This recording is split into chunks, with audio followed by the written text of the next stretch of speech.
Policia e shtetit ka njoftuar masat e marra për ndeshjen e futbollit Shqipëri-Serbi, ndërkohë që kombëtarja e Serbisë ka mbërritur në Tiranë. Policia njofton se disa rrugë do të bllokohen prej pasditës së sotme, por edhe nesër. Lidhemi me kolegen Xhensila Kodra, e cila na përcjell më shumë informacione. Xhensila, e para, ku do të qëndrojë kombëtarja serbe për gjithë ata që kanë ndërmend edhe gjatë pasditës së sotme televizin në Tiranë, por do duhet marrin parasysh masat e policisë? Denisa, përshëndetje që prej ditës së sotme, pra nga mesdita e kësaj të premte, përmbërriti dhe ekipi i futbollit të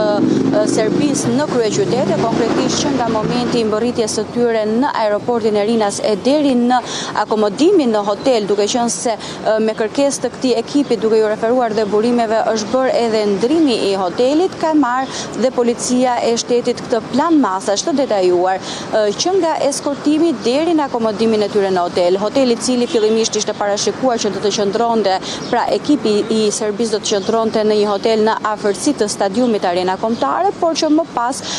gjasat janë që për të mos pasur një tension mes turmës, mund të themi, apo edhe tifozëve shqiptar, po jo vetëm, dhe ekipit të Serbisë, pikërisht nga ky i fundit u kërkua të ndrohej dhe hoteli, pra akomodimi i tyre mos të ishte pranë stadiumit. E pikërisht në momentet që ne flasim pranë hotelit ku ata do të qëndrojnë tashmë, i cili ndodhet shumë larg, mund të themi, nga stadiumi Arena Kombëtare, konkretisht hoteli i tyre ku janë akomoduar ndodhet në bulevardin Gjergj Fishta, e pikërisht në afërsi të kësaj zone dhe të këtij hoteli ka masa të shtuar të policisë së shtetit, siç janë kryesisht ata të antiterrorit, të Renea, forcat e rendi, por dhe forcat e ndërhyrjes së shpejtë për të parandaluar, mund të themi, apo në intension të mundshëm mes tifozëve shqiptar dhe ekipit të tyre. Ndërkohë, kjo mund të themi që është edhe një sfidë edhe për vetë policinë e shtetit, që në sajt të planit të masave të detajuara presin që të mos ketë dhe lutjet, mund të themi, dhe gjasat janë që të mos ketë në tension mes tyre, por nga ana tjetër do të ketë një bllokim. Nuk ishte parashikuar në një njoftim të mëparshëm nga ana e policisë së shtetit, kjo për shkak se nuk ishte vendosur saktësisht, mund të themi, vendi se ku do të qëndronte, pra akomodimin që do të kishte ekipi i futbollit të Serbisë. Dhe tashmë që është ndryshuar qëndrimi i tyre, ka një njoftim të dytë për planin e masave të detajuar nga ana e policisë së shtetit, dhe pikërisht për 25 minuta pas ditën e sotme nga hoteli ku ata qëndrojnë në bulevardin Gjergj Fishta dhe për gjatë këtij bulevardi dhe më pas për gjatë bulevardit Bajram Curri deri në momentin që ekipi i futbollit të Serbisë do të mbërri në stadiumin Arena Kombëtare, konkretisht nga ora 16:30 minuta, pra 4:30 të pasdites së sotme, deri në orën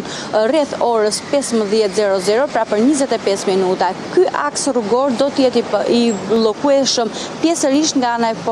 forcave dhe policisë së shtetit, për faktin se pikërisht ky do jetë dhe orari që ata do të mbërrinë, pra ekipi i futbollit të Serbisë do të mbërrinë në stadiumin Arena Kombëtare për të bërë edhe stërvitjen. Ndërkohë, po i njëjti aks rrugor, pra pasditën e nesërme, konkretisht pak orë, mund të themi, apo pak minuta para se të nisi dhe ndeshja që do të zhvillohet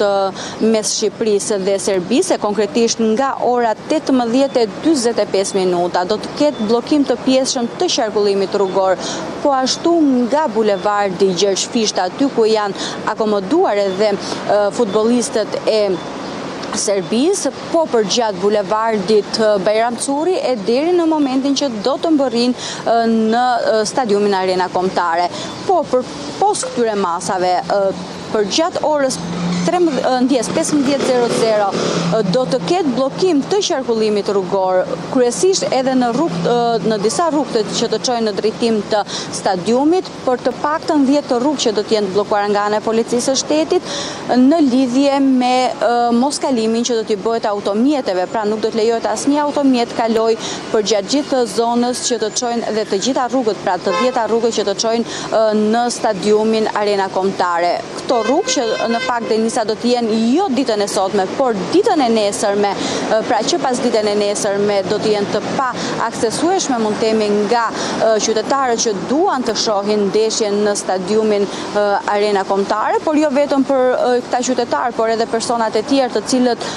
do të duhet të kalojnë në këto rrugë, do të jenë të kalueshme vetëm për këmbësorët. Dhe janë 10 rrugë të cilat të çojnë drejt stadiumit Arena Kombëtare, që lidhen po ashtu me rrugën e Elbasanit, duke nisur edhe që nga ambasada amerikane, rrugët e tjera që të lidhin me bulevardin Dëshmorët e Kombit, me ish gardën e Republikës, por dhe ish zonën e bllokut tek libri universitar, dhe plani masave të detajuar nga ana e policisë është parashikuar për kontrollin jo vetëm për gjatë këtij perimetri, po ashtu edhe për ambientet e tjera ku është parashikuar që tifozët të cilët nuk kanë mundur, pra tifozët shqiptar, por jo vetëm, të cilët nuk kanë mundur të sigurojnë një bilet për ta parë ndeshjen në stadium, do të jenë të akomoduar, mund të themi, apo të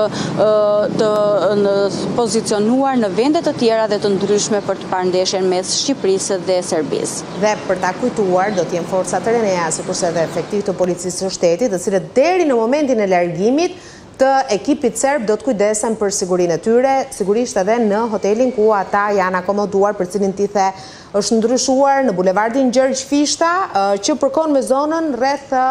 asaj që ne i drejtohemi Pallati me Shigjeta në hyrje të kryeqytetit, apo jo, Gjensila? Dhe e gjithë zona aty do të jetë një perimetër sigurie me masa ekstreme, besoj, nga autoritetet tona, apo jo? Po, në fakt, Denisa, për shkak edhe të intensitetit, mund të themi, që vetë qytetarët mund të kenë edhe për mbase edhe për ndonjë nxitje raciste ndaj ekipit të futbollit të Serbisë. Kjo është edhe plani më i detajuar i masave, mund të themi, ndaj e përmendja edhe si sfidë për vetë punonjësit e policisë së shtetit, duke qenë se ata efektiv të cilët janë